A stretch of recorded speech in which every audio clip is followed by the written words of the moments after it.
30 Temmuz tarihinde görülmeyen bir hayvan tarafından otlatılması esnasında bir saldırı olduğu bilgisi geldi. Biz buna istinaden Muradiye Merkez Toplum Sağlığı'ndaki arkadaşları yönlendirdik. İlgili köye gittiler. Burada yaptıkları incelemede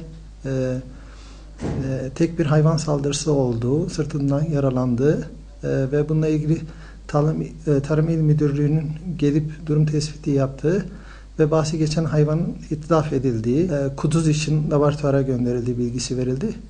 Biz hayvan bakım ve kesme esnasında temaslı olan kişileri aşılama programına aldık.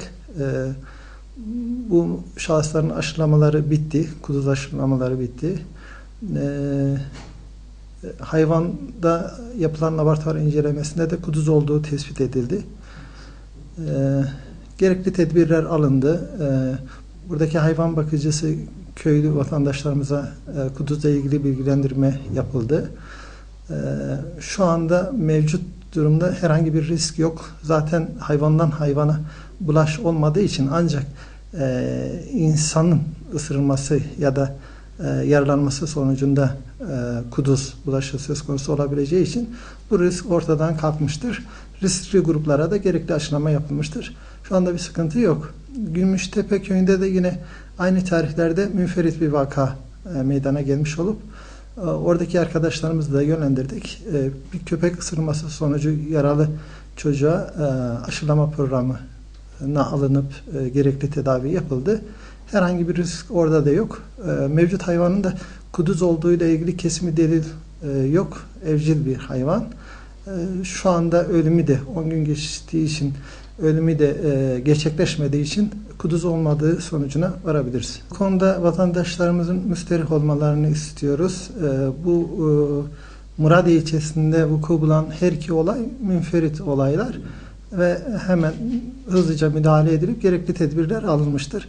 Biraz önce bahsettiğim gibi hayvandan hayvana bulaş söz konusu değildir. Dolayısıyla risk ortadan kalkmıştır. Ancak yeni bir ısırma vakası olursa risk o zaman teşekkür edecek. Bunun için de gerekli önlemleri aldık zaten. Arkadaşlarımız sahada bununla ilgili gerekli tedbirleri aldılar. Kurban Bayramı dolayısıyla böyle bir tedirginlik yaşamalarını istemiyoruz. Bu konuda müsterih olsunlar. Herhangi bir risk yok. Vatandaşlarımızın bu konuda bir ısırılma vakası olursa alması gereken bazı tedbirler var. Şüpheli bir hayvan tarafından ısırıldıktan sonra son derece önemli olan vatandaşlardan beklediğimiz bir husus var.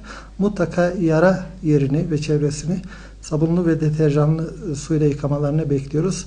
Bu çok önemli.